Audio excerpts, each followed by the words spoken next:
Welcome to Make and Decorate, a podcast for makers who love to sew, quilt, knit, and decorate.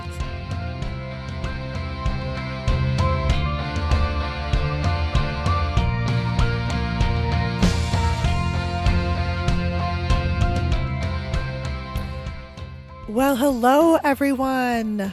I am Stephanie, your host, and I took a long break. An unplanned long break. I am sorry that it took so long.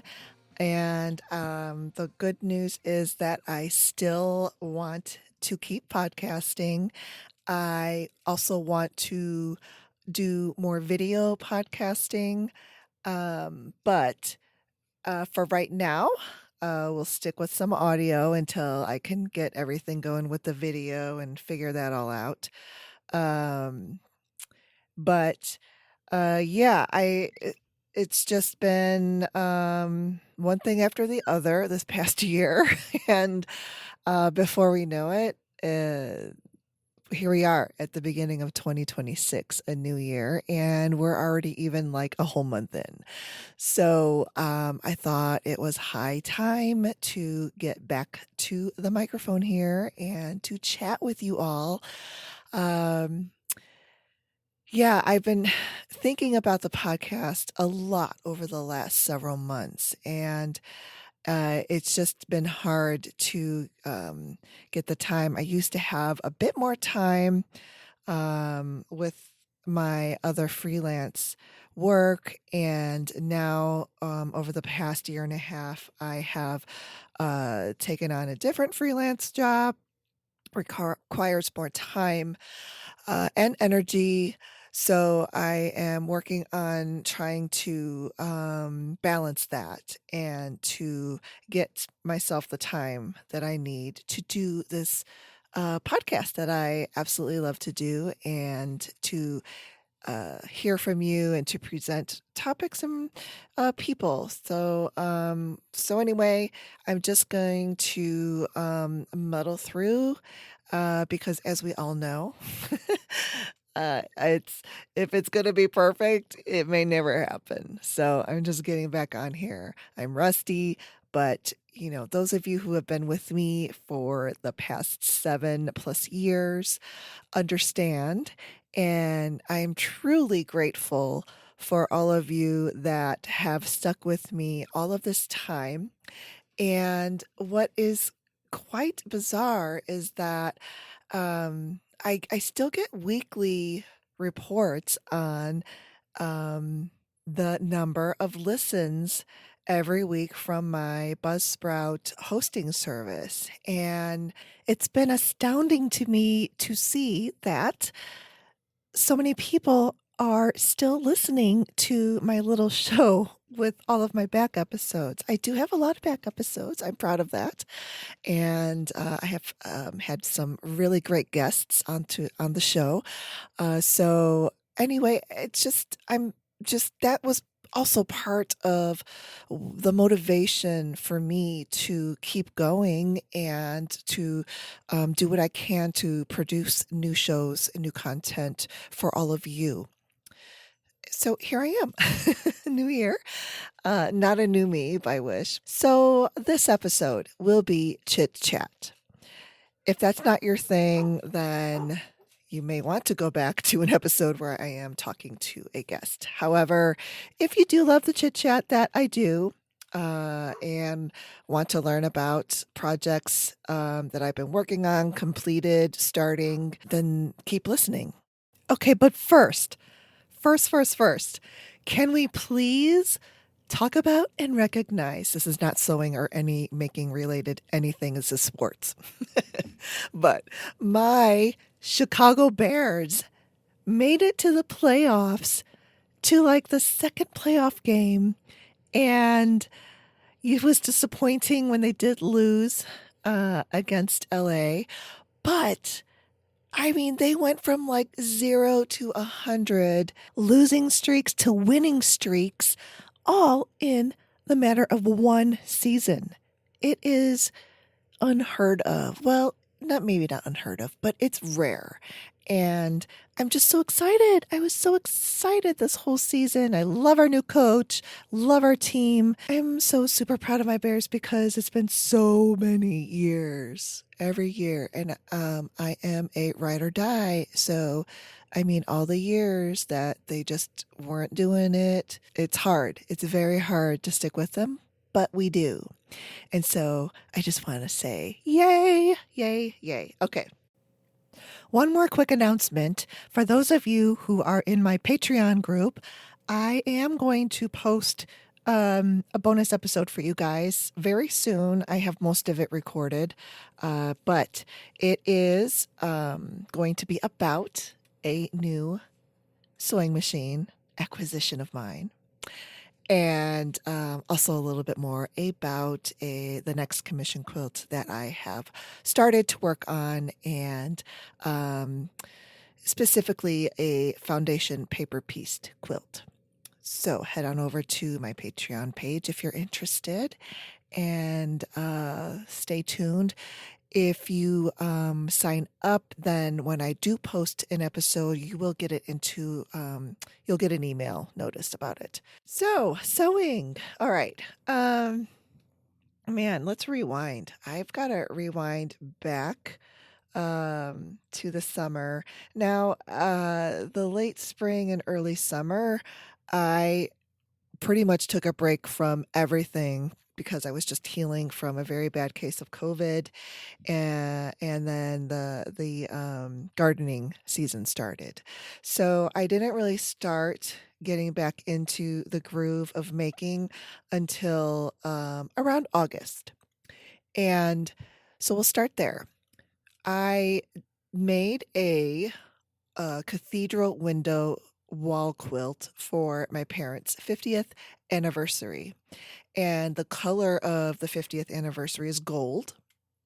And the mini quilt that I made was a palette of these soft metallic gold fabrics, the Kaufman S6 linen, and that has the gold threads going through it. So it kind of has like this flax color thread in it, like a background with just little glints of the gold metallic thread, which I really like.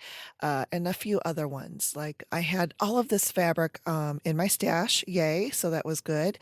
And there's a Wiltshire the Wiltshire Liberty pattern, but this is in the quilting line, and it was from their holiday collections, and so it was gold Wiltshire berries on a white background, so that was used as well, and it turned out nice. It was the first time that I did a cathedral window quilt, and I'm glad that I did it in a small size, so it was nice. It was pleasant to work on, and I followed the Jenny Doan YouTube tutorial from way back. I don't know, it was probably from 2012 or something, somewhere around there. And so I followed that, and it was very, I mean, I don't want to say it was easy, but it was just nice and nothing like too tricky or anything like that. Everything kind of went exactly how she said, and it was great because part of the technique that she showed was a quilt as you go. So it came together fairly quickly, which was great. I'm hopping around here, but let's just do it because now I'm like going in chronological order from my memory here. But around the same time, I was also knitting the Pico Edge hat and fingerless gloves, and I talked about those last season. And I had Kristen, the owner of Creo. It's a hand dyed. She does hand dyed yarn. So I did the merino wool in her autumn colorway. That was my first time knitting that pattern and that technique of the Pico Edge. There were many mistakes, but I finished it and I wore them during the fall. I was thinking that because I made one of the fingerless gloves in a bigger size. And then the second one, I did it in a smaller size that fit better. So I don't know, I'm debating on ripping out the bigger size and remaking it to the smaller size. I'm not sure, but I can think about that later. Because then I moved on to other things. And oh, this is huge.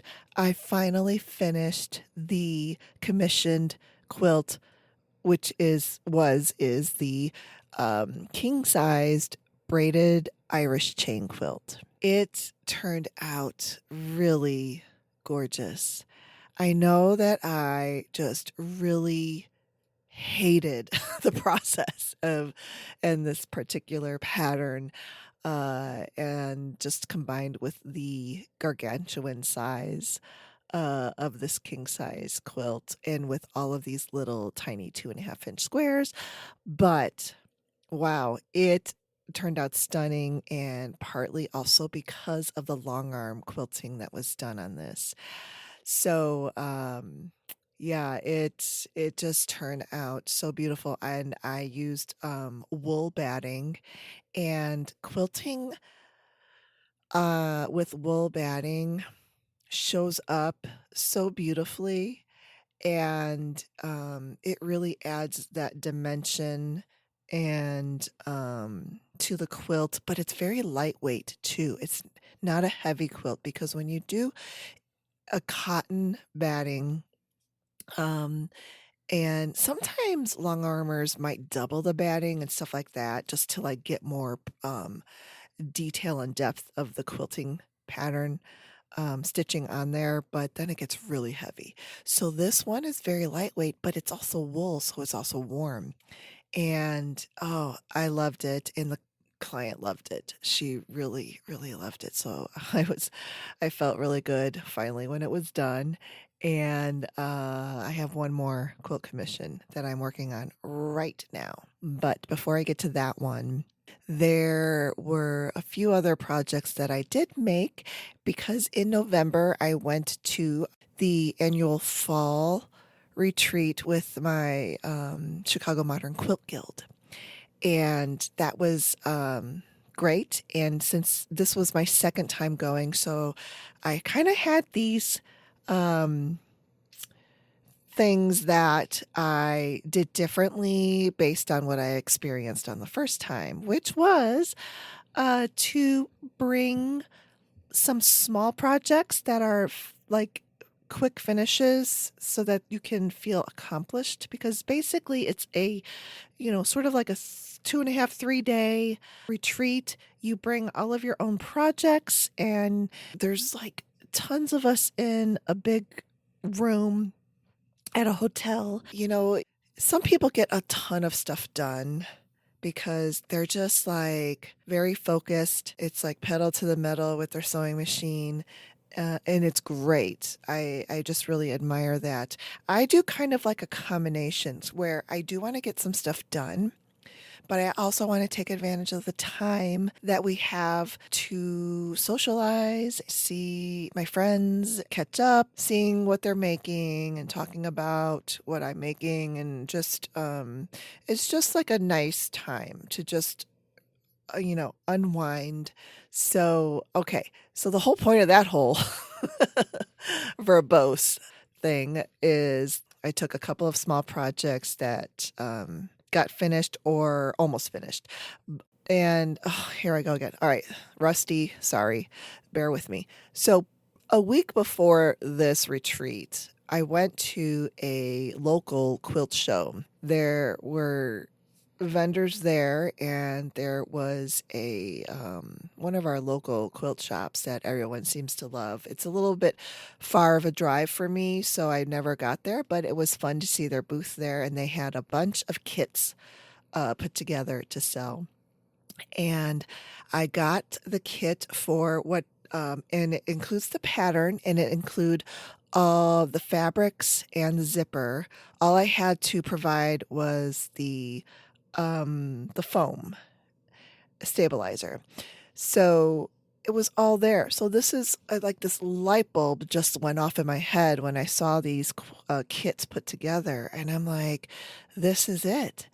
I just like get this little kit, everything's there, and I just drop it in my bag and away I go to this retreat. I don't have to like pull all these fabrics and make sure I have everything that's needed. The notion, I mean, it takes forever to do, and it did take me forever last year. So packing this year was so much easier. And it was such a cute kit. The pattern is called the Hemingway pouch, and it's a rectangle pouch. It's super easy to make, and it looks very impressive because the zipper is done on an angle.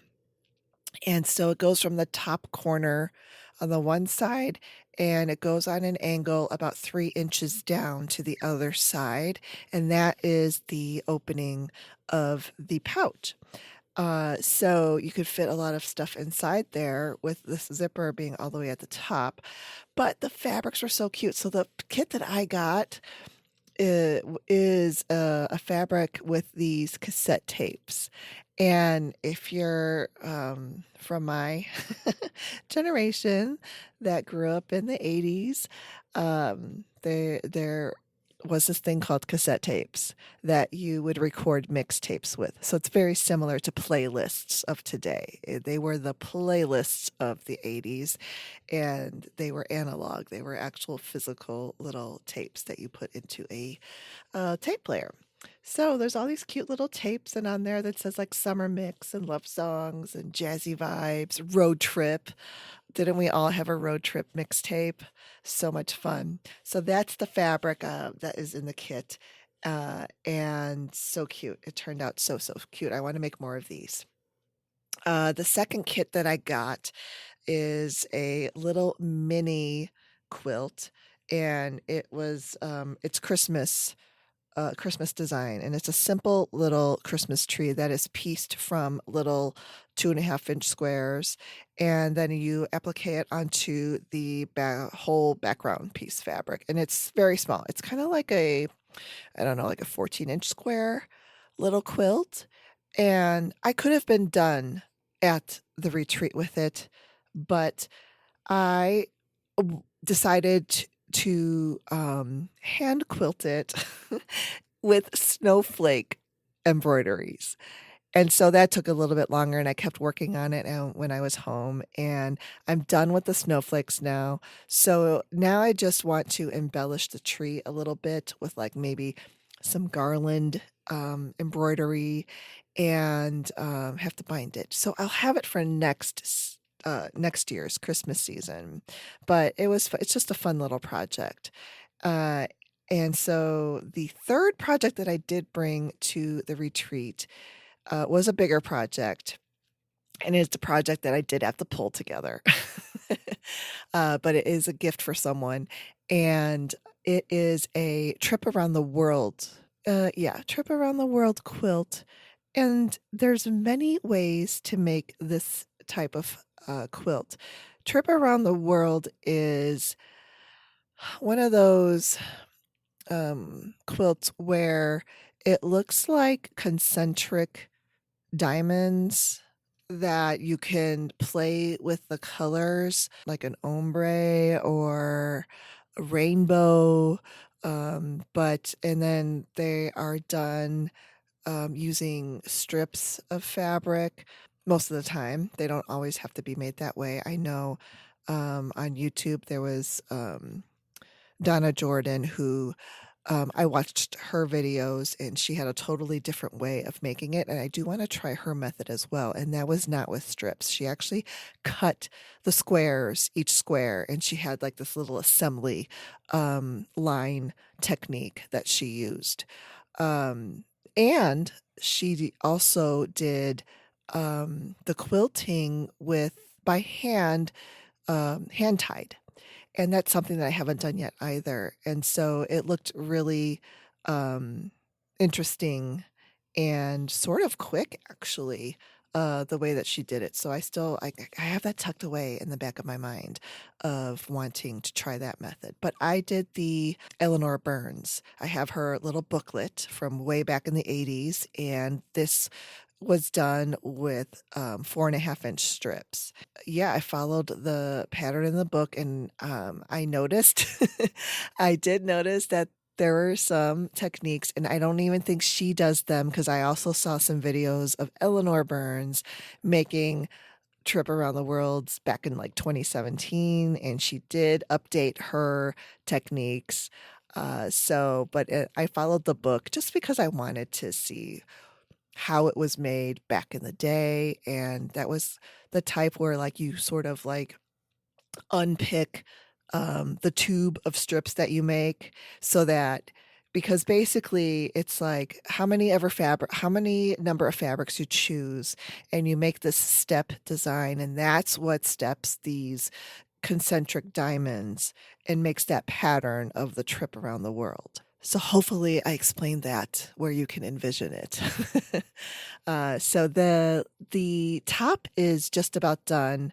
It is is actually done, but it's a little narrow for a lap quilt and it's long for a lap quilt. It's weird. So I'm going to add instead of borders, I just want the trip around the world on the top of the quilt with nothing else, no borders.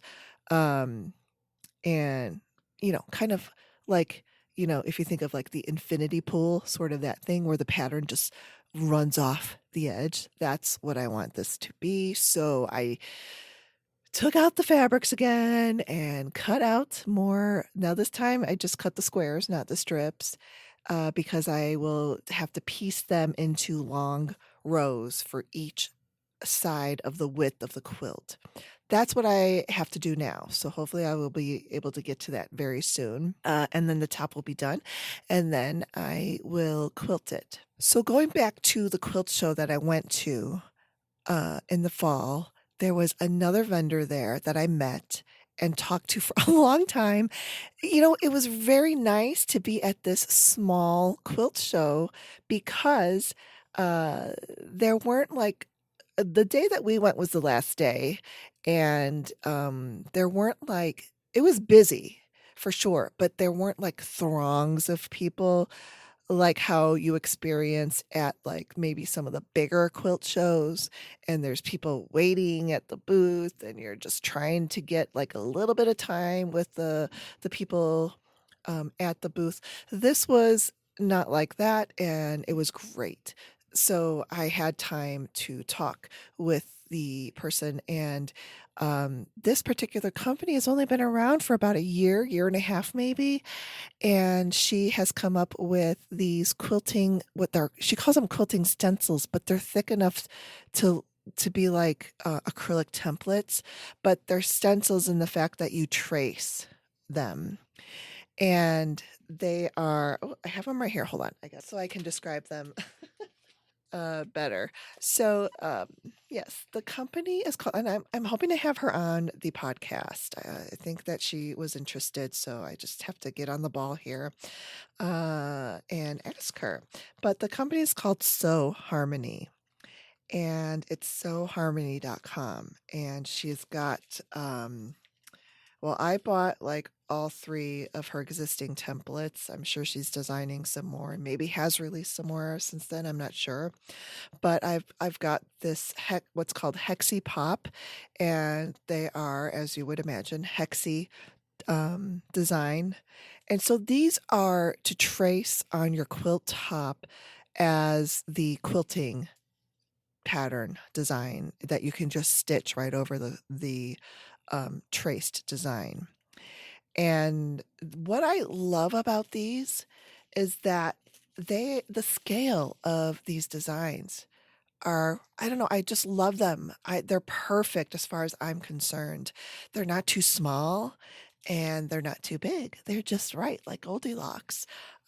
So I would say that the repeat of some of these quilt patterns are about, well, let's see, I've got a little ruler here and they are about, yeah, 7 inches. That's like a nice size of a quilt pattern. And it's something also that makes you think that, quilting won't take forever to get done.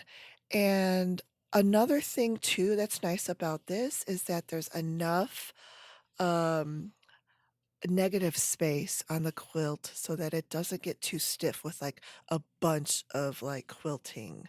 I think that there's still like very dense quilting that people love. And but there was like this time about 7, 10 years ago where that was the thing. Like the McTavishing and the stippling and the mini stippling and the like fill every single space on the quilt with quilting. And what you don't realize sometimes until you after you get done with that is that, whoa, this really made the quilt a little bit stiff because there's so much thread in the quilting and the pattern. The quilting is so dense and tiny and close together. So I think that there might be like you know, kind of a step away from that a bit as far as what I have been um, observing, and maybe it's my own preference too that I'm just injecting here, but I love these and I can't wait to use them. So I'm going to use one of these stencil designs on the trip around the world lap quilt. So the three patterns that I got are there's one called Loop De Loop, and that's you will recognize it. It's the sort of like the wishbone ribbony um, design, and I love that one. Love it so much. The other thing is that with each of these stencils, there's several ways that you can trace them to make different completely different designs. So don't we all love a multi-use notion? So that's what these are as well. I got very excited about these. Loop-de-loops. And then there's one called Hills, and that one is a scallop. Also, you could do like a clamshell design. You could do circles. There's this one called Modern Curves where it looks like a chevron, but it's curved. So instead of a chevron points, it's a chevron curve, like curving along the horizontal sort of stripes. Then the Hexipop one. So that one has hexagons. There's like this tortoisey type look you can get from tracing it certain ways. There's nice graphics visuals on the actual product itself, like not on the stencil, but like instructions wise. And then she does say that she has some YouTube videos. So you should look for those as well. But so yeah, I got those at that little quilt show as well. So then I took like over the holidays, I kind of get like sort of into the whole just wanting to like cozy up. I wish we had a fireplace because that's totally like the look, the feel that I always want to have. But I do the best I can with what I have.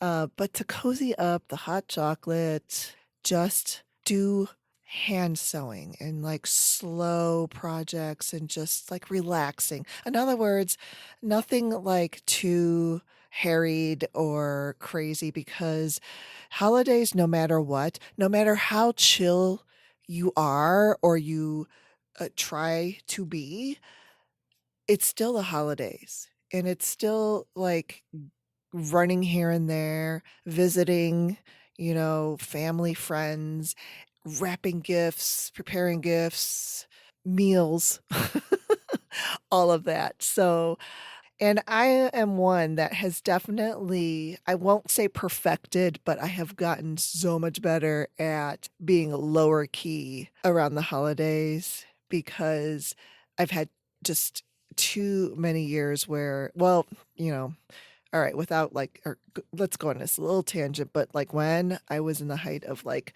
interior design, those were like some of the worst holidays ever because people want their furniture, they want their draperies, they want their dining, sets and everything done before Thanksgiving, before Christmas, before Hanukkah, and anything can happen. And then So it's a whole thing.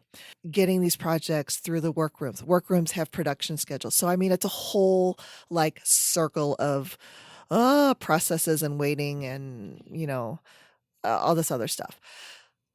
So after that, after I kind of like started to shift away from that and more into the sewing and quilting world that I love and in today, um, I just made the decision that I will not have that stressful of a holiday time again. Like I am putting my foot down because I want to enjoy uh, that with family and not, be so irritated and worn out and stressed.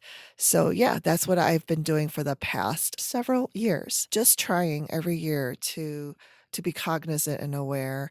And yeah, so that's what I do now. I just love my quiet time and after I'm done with the visits and all that stuff, I want like a few days or any time that I can get just to do my thing, to do what I want to do. So here's what I've been doing.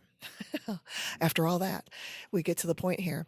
Uh, I okay, so I've told you about Katia classes on Creative Bug, and several years ago, I made these really cute stuffed animals that are her patterns and from her classes on Creative Bug, the cat ones and a puppy dog one. So I made those for my nieces and little nephew. So she now has a book published, and I was all over that. I have it, I bought it. I like read through the entire thing cover to cover as soon as I got it. There are more patterns. And also on Creative Bug, there is an owl one that I haven't made yet either, but that one is in the book. And now she has this mouse one. I'm going to make that. I haven't started that yet though. So there's that. And there's a few other patterns in the book. The book is great. I highly recommend it if you like that sort of sewing. And I like her style and the way she makes things because it's not overcomplicated and it doesn't take, I don't think it takes forever to get done with it. And there's so much you can do to embellish as much or as little as you want. And so I'm so excited about that. But there is another stuffy type thing I'm making now, and it's a doll. And it's from Jane Stitches, Jayne Stitches. How did I discover her? I don't even know, but I saw these dolls that she makes and I went to her site and she has these little workshops. So she does not have like patterns. She sells them as workshops and has these videos that takes you through each step as if like a pattern would, which is very good because the visual and seeing how this is done is so much better seeing it in real well, not real life, but you're kind of in real life watching it on video instead of these two-dimensional sketches of how you're supposed to do this, because a lot of that is handmade, and she does sort of specialize in heirloom type sewing. I've never really made a doll before. I've only made like animal dolls. This is a doll, like with hair and face, little girl doll. It's so cute. So I am making one for my niece's birthday that's coming up at the end of February. The doll is finished itself. That didn't take too long either. And I actually made it all by hand. And you can make it with a sewing machine for sure. But I just decided to try the hand stitching part of it. And because they are little pieces and it doesn't take that long to hand stitch it. I might do the other, I, I am going to make a few more too for her sisters, but, and I probably will make those maybe with the machine. And so it's interesting because the hair is crocheted yarn. And that took the longest to do. Not the crochet part, but the way that you're stitching it on by hand. You shape the hair that way. That takes a long time. But once it's on, it just gives the doll so much character and beauty. I will try to take some photos of that. I think I have taken some. So if I have, I'll put them up. But so now I'm making their it's sort of like, I guess, from the 1800s-y time, the clothes. So I'm making the dressing gown, I guess. The undergarments, basically. So there's like pantalettes and a chemise. I think that's what she calls it. And just out of like some lawn white solid fabric. And I'm almost done with the top part. And then there's a dress that I'm going to make to complete the doll. But the doll is cute, and it was interesting to make this doll because it's done, of course, in a different technique. It's a very similar type of doll to the Katia animal dolls where it's stuffed. It's like a soft, raggy, stuffed doll with the arms and the legs that are similar to how the cat and the animals that I've made with the other pattern. It's just the way that the arms and the legs are attached that were done differently, and of course the head and the facial um, embroidery. So that also I enjoyed learning different techniques. So I'm in the middle of that. Okay, hold everything. This is future Stephanie coming in while editing this podcast to say that Creative Bug is releasing a new class on February 10th with Katia Ferris. She is teaching how to make a 14-inch rag doll. A cute little doll, girl doll. It's so cute, and you can bet that I will be watching that as soon as it is posted and up, and definitely going to have to make one of those as well. So I just wanted to put this in here. I will put the link to Creative Bug in the show notes so you can check out the 14-inch rag doll class on Creative Bug by Katia Ferris. Yeah, I think that's it now. I was going to talk a little bit about, I'll say that for the next one, actually. Sorry, I am thinking out loud here, and we just need to close it out. Gotta close out this episode. So I'm excited to be back. I am so excited. This is really like energizing me right now to be recording this. And I hope you enjoy this episode. I probably will not be doing them every other week like I had been doing. I am shooting for once a month. So bear with me while I do it this way for a bit until I can kind of see what direction that I'm going as far as even like venturing into the video part. I definitely know that I will be doing guest chats and interviews video posted on a YouTube channel. So you can be sure of that. Anyway, I hope that you keep making and decorating. And until next time, I just said this backwards. I'm going to keep this blooper in because I got to get this out. I have to publish this for you guys. So, all right, until next time, keep making and decorating. Bye-bye. Please help support this podcast by following me on Instagram at stephanie.socha.design and my YouTube channel at Make and Decorate. Also, check out my Patreon page at patreon.com/makeanddecorate. Until next time, keep making and decorating.